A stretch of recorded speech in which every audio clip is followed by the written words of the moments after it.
24। आर्या ये सुनते ही उछल पड़ी और रिद्धिमा के पास आकर उसका हाथ पकड़कर बोली, थैंक यू रिद्धिमा। अब मैं समझ रही हूँ कि मेरे हीरो को अपनी हीरोइन से इतना प्यार क्यों है। उसके दिल में रिद्धिमा क्यों बसी है, जहाँ और किसी की एंट्री नहीं है। अब बस आप दोनों एक दूसरे को अपना लो और मेरी अधूरी कहानी पूरी कर दो। रिद्धिमा उदासीन सी बोल पड़ी, मैंने तो ऐसा नहीं कहा।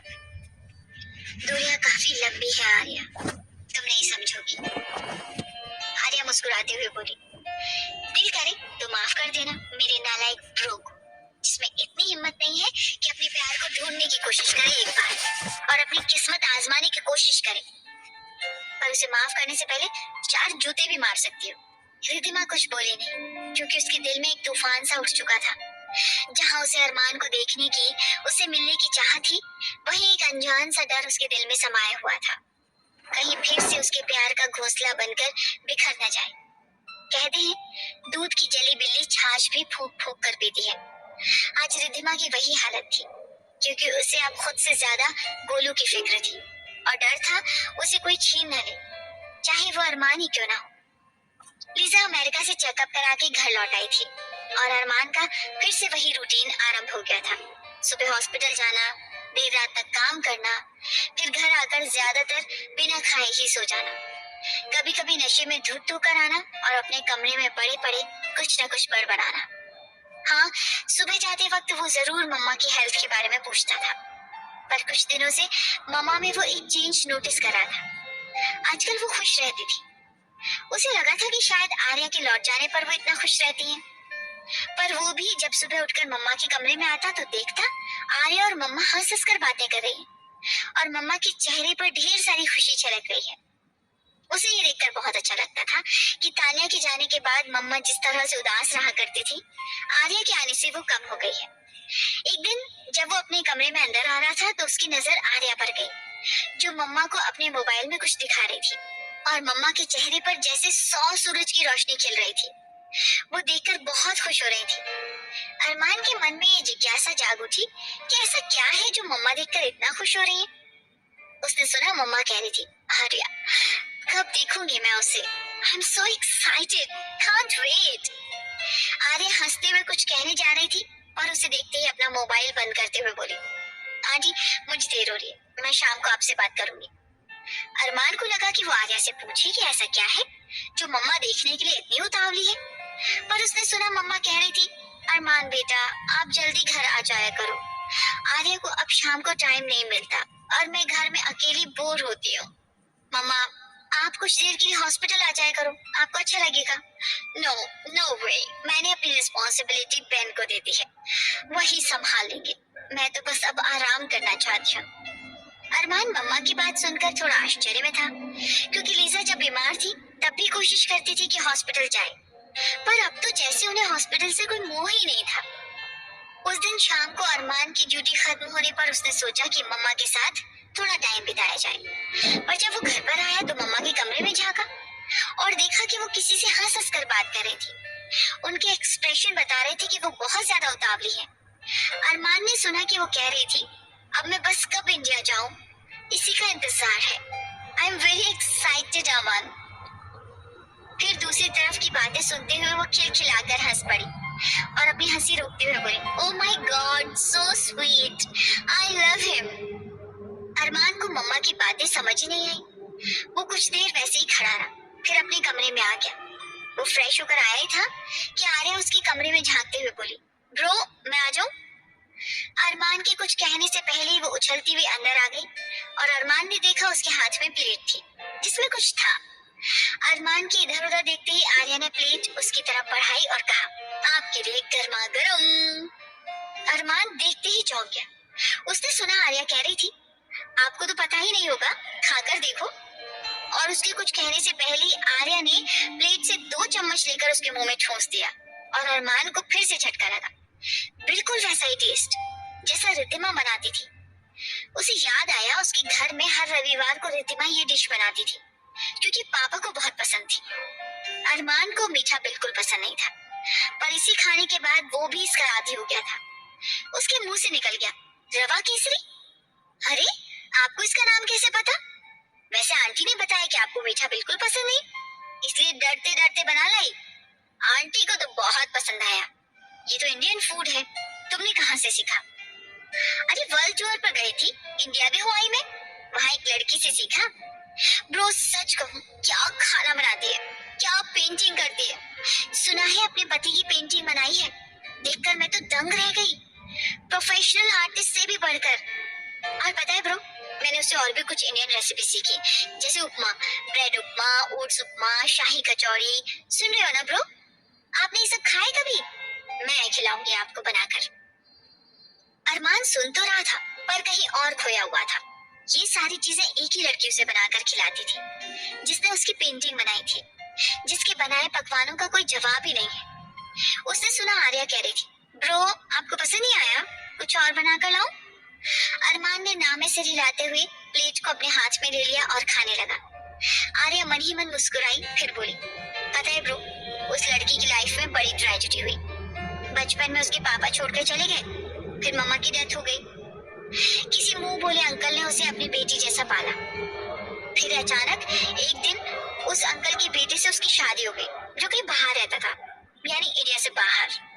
अरमान का हाथ प्लेट पर रुक गया। उसने धीरे से पूछा, फिर क्या? एक दिन वो लड़का उसे छोड़कर चला गया, किसी और लड़की के लिए। या उसकी कोई मजबूरी थी, ये तो वो बता नहीं पाई, पर बेचारी की जिंदगी बर्बाद कर गया, क्योंकि वो तो बस उसी से प्यार करती थी और किसी से कर ही नहीं पाई। आर्या ने देखा अरमान उसकी ओर देख रहा था। वो अपनी उंगली में फंसी चाबी के रिंग को घुमाते हुए बोली, पर उस लड़के को पता नहीं था कि उसने अपनी निशानी उस लड़की को दे दी थी। वो लड़की इतनी अच्छी है कि कोई भी उसे पसंद कर सकता है।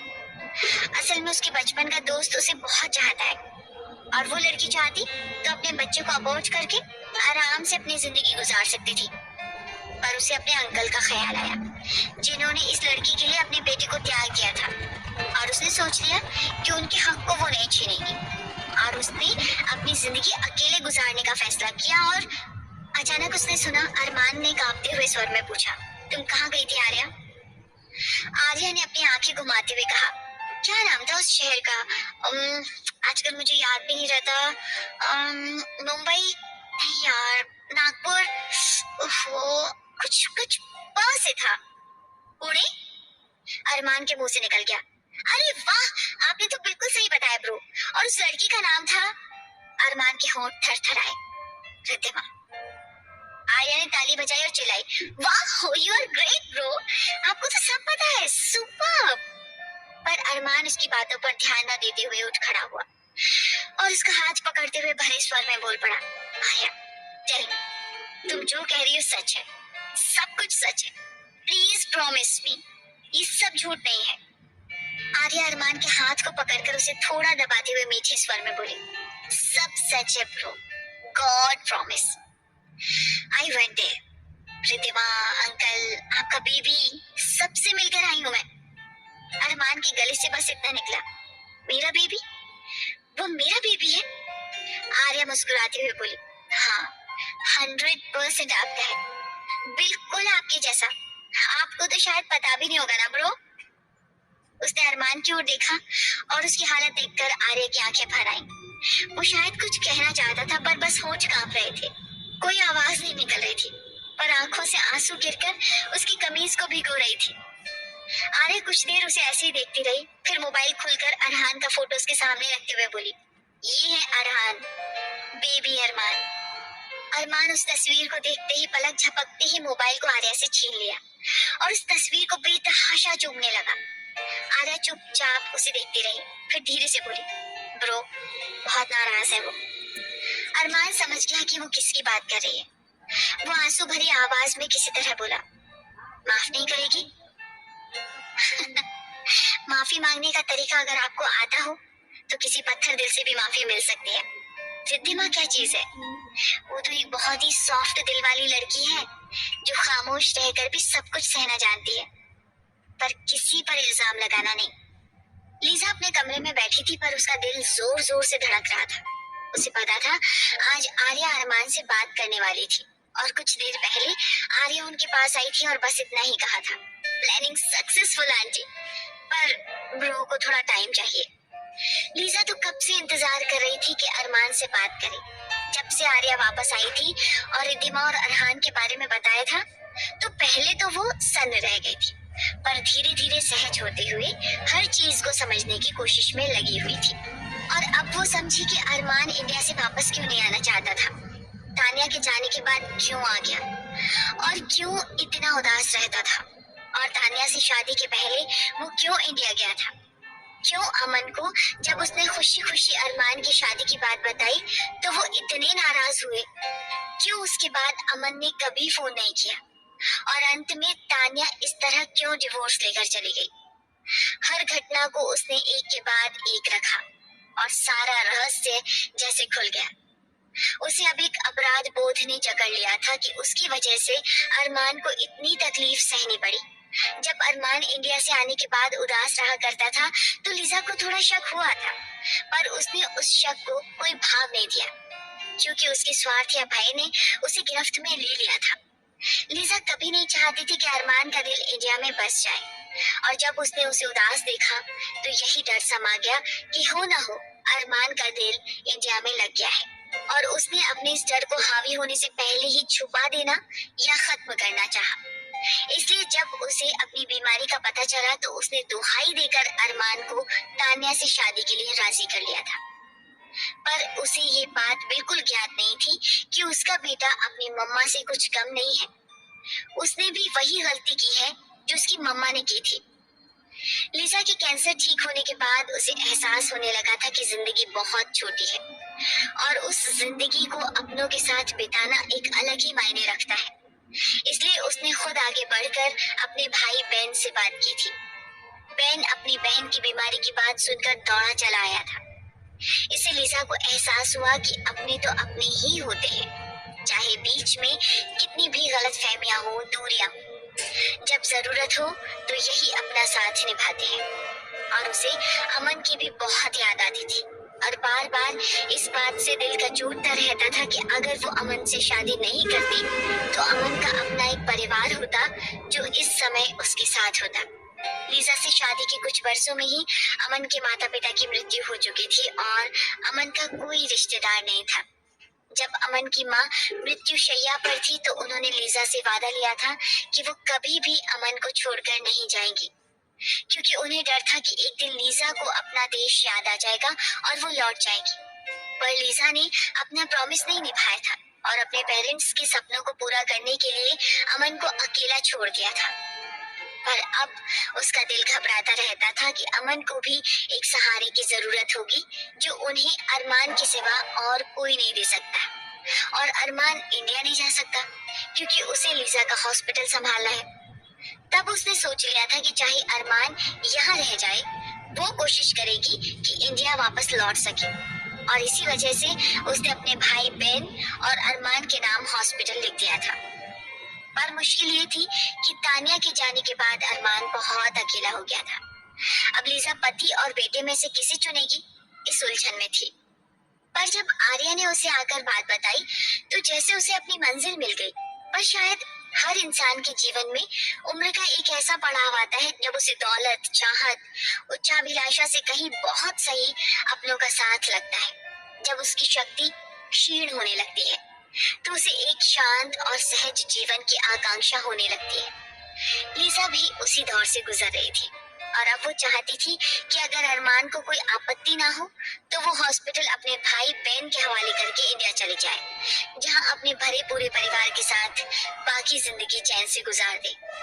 आर्या ने जब उसे रिद्धिमा के बारे में बताया और उसकी तस्वीर दिखाई तो उसके मन में सहज ही उस लड़की के प्रति स्नेह उभर आया, जो खामोश रहकर सब कुछ सहना जानती थी, जो अमन को अपने पिता की तरह इज्जत देती थी, जो उसके बेटे को बेइंतहा प्यार करती थी, जिसने अपनी कोख में उसके बेटे की निशानी को रखा और उस खूबसूरत फूल को अमन की झोली में डाल दिया, जिससे उन्हें जीने का एक नया सहारा मिल गया था। और अपने पोते को देखते ही वो भाव विभोर हो गई थी, क्योंकि वो बिल्कुल अरमान की तरह दिखता था, और लिजा को अरमान का बचपन याद आ गया था, जिसकी स्मृति उसके लिए एक अनमोल धरोहर की तरह थी। फिर जब उसने अमन मलिक से अरहान के बारे में बात करनी शुरू की तो उसके बारे में सुनकर उसका दिल चाहने लगा कि वो छोड़कर इंडिया चली जाए और अरहान को अपने सीने से लगा ले। लीजा को अमन से पता चला था कि उनके घर को सजाकर संवार कर रखने में रिद्धिमा का पूरा योगदान था, वरना एक औरत के बिना घर कभी घर नहीं बन सकता था। वो बिखर ही जाता है। आजकल वो लगभग रोज अमन के साथ बात किया करती।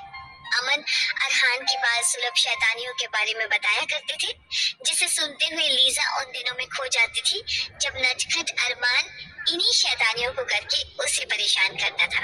अमन मलिक को फोटो खींचने का शौक था और अरमान के बाद अब वो शौक वो अपने पोते का फोटो खींचकर पूरा कर रहे थे और लीजा को व्हाट्सएप में वो फोटो भेजते रहते थे।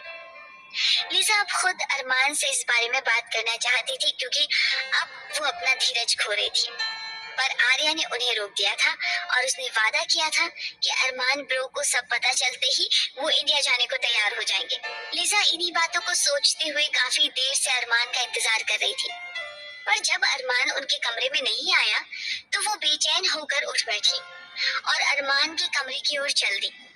जब उन्होंने कमरे में झांका तो पाया अरमान बेड पर लेटा हुआ है और मोबाइल को घूर रहा है। उसे देखकर लगता था कि वो किसी और दुनिया में है। लीजा धीरे धीरे कदमों से अंदर आई और देखा अरमान मोबाइल को घूरता हुआ कभी मुस्कुरा रहा था, कभी उदास हो रहा था, कभी कभी कुछ कुछ बड़बड़ा रहा था। उन्होंने सुनने की कोशिश की और पाया वो बुदबुदा रहा था, प्लीज रिद्धिमा, एक बार माफ कर दो इस नालायक को, वो फिर कभी दोबारा ऐसी गलती नहीं करेगा। लीजा मुस्कुराते हुए बोल पड़ी, आप ऐसे माफी मांगोगे उससे और आपको दोबारा ऐसी गलती करने देगा कौन? मेरी बहू अगर कुछ ना भी कहे तो मैं आपका सिर फोड़ दूंगी और घर से भी निकाल दूंगी। अरमान ने चौंक कर देखा और झट से मोबाइल बंद करते हुए उठ बैठा। असल में वो आर्या द्वारा उसके मोबाइल में फॉरवर्ड किए गए अरहान और रिद्धिमा की तस्वीरों को देखने में ऐसा खोया हुआ था कि उसे पता ही नहीं चला कब मम्मा अंदर आ गई और उसके पास ही खड़ी थी। लीजा मुस्कुराते हुए बोली, मोबाइल बंद क्यों किया आपने? मुझे भी अपने प्यारे से पोते और मेरी खूबसूरत बहू की तस्वीर देखनी है।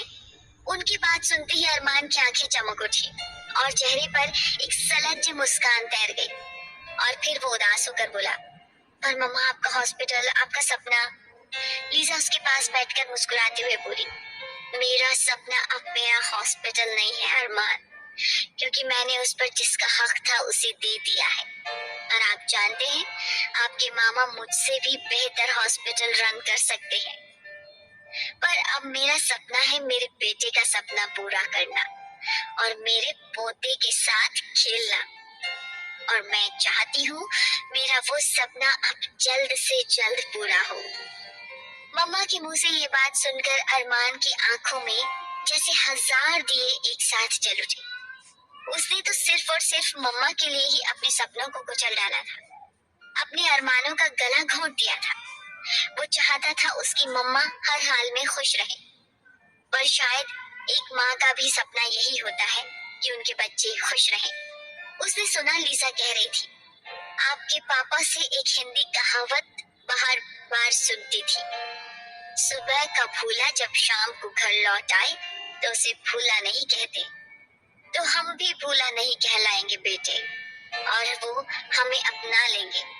अरमान ने हाँ में सिर हिलाया, फिर सिर झुकाकर बोला, पर अगर रिद्धिमा ने मुझे माफ नहीं किया तो फिर तो मम्मा मेरी जिंदगी ही खत्म हो जाएगी। लीजा तुरंत उसके मुंह पर हाथ रखते हुए बोली, ऐसा नहीं कहते अरमान, और मैं एक औरत होने के नाते एक औरत के दिल को समझ सकती हूँ, वह तुम्हें जरूर माफ कर देगी, आई प्रॉमिस। आर्या अपने कमरे में बैठी कुछ कुछ गुनगुना रही थी। उसका दिल आज बहुत खुश था। उसने बिछड़े हुए दिलों को मिला दिया था। वो निश्चिंत थी कि रिद्धिमा अरमान को जरूर माफ कर देगी और उनके जीवन में खुशियां लौट आएंगी। उसने अब तक किसी से प्यार नहीं किया था, पर इतना तो समझती थी कि प्यार करने वाले दिलों को एक दूसरे की ही चाहत होती है और जब वो एक हो जाए तो इससे बड़ी खुशी कुछ नहीं हो सकती। वो ये बात सोचते हुए मुस्कुरा पड़ी और मन ही मन बुदबुदाई, लगता है तुझे किसी से प्यार हो गया है आर्या डार्लिंग, वरना ऐसी बातें तो प्रेमी के दिमाग में आती है। वो अपना मोबाइल खोलकर रेहान का फोटो देखने लगी और बुदबुदा उठी, नो वे, आप तो जनाब पहले ही किसी को दिल दे बैठे हैं। आर्या इन चक्करों में फंसने वाली लड़की नहीं है। आप अपनी देशभक्ति निभाइए और आर्या अपनी परोपकार गाथा निभाएगी। तभी उसका मोबाइल रिंग होने लगा। उस पर नाम देखते ही उसके होठों पर मुस्कान आ गई। रेहान था। Hello Arya, how are you? Arya ने मुस्कुराते हुए जवाब दिया। I am fine, you? I am not fine. हाँ? क्या हुआ? Are you sick? No, I got to know about Arman and her mamma. यार, तुमने मेरे साथ ऐसा क्यों किया? दो प्रेमी को तो मिला दिया और हैप्पी फैमिली बना दिया, पर मेरा क्या होगा? I was waiting for Ridhima. You know ना? Oh, sorry, so sorry Rehan. सिर्फ सॉरी से काम नहीं चलेगा। अब तुम्हें मेरे पसंद की लड़की ढूंढनी पड़ेगी और उसके लिए तुम्हें इंडिया आना पड़ेगा। Again sorry Rehan. तुम्हें कैसी लड़की चाहिए बताओ? I will try. तुम तो ऐसे बोल रही हो मानो किसी मैट्रिमोनियल साइट से हो। वहाँ भी ऐसे ही कहते हैं। आपका क्राइटेरिया बताइए सर। तुमने कहीं इसकी कंपनी तो नहीं खोली? Rehan, I am serious. Okay बाबा, मुझे तुम जैसी लड़की चाहिए। मिलेगी क्या? आर्या समझ गई रेहान मजाक कर रहा है, इसलिए बोल पड़ी। Very funny. Thank you Arya, तुमने एक बिछड़े परिवार को एक कर दिया। आर्या रेहान के साथ कुछ दिन के मेल मिलाप के बाद समझ गई थी कि वो ऐसा ही जिंदा दिल इंसान है, पर उसे रेहान के लिए पता नहीं क्यों दिल में एक टीस उठ रही थी। वो धीरे से बोली, वैसे रेहान अगर सच में इस आर्या को चाहे तो वो रेडी है। She likes him. रेहान ये सुनकर चौंक पड़ा और हंसता हुआ बोला, तुम तो सीरियस हो गई आर्या, मैं तो मजाक कर रहा था। ओके रेहान, अपना ख्याल रखना। जरूर आर्या। वैसे क्या अब तुम कभी इंडिया नहीं आओगी? ये सुनते ही आर्या की आंखें भर आई।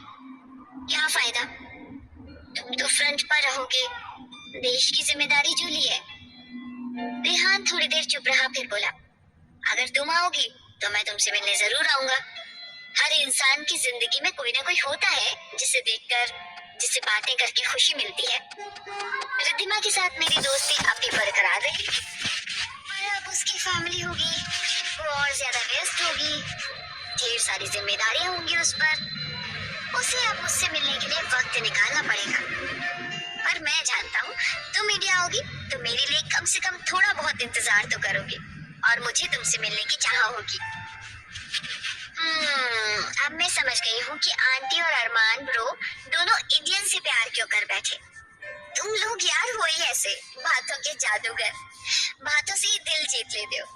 मैं इंडिया जरूर आऊंगी रेहान, और वो भी तुमसे मिलने आऊंगी, सिर्फ तुमसे मिलने। थैंक यू आर्या, अपना ख्याल रखना। तुम भी अपना ख्याल रखना रेहान, और कोई ना हो पर मुझे तुम्हारा इंतजार रहेगा कि तुम सकुशल मुस्कुराते हुए पुणे अपने घर आओ।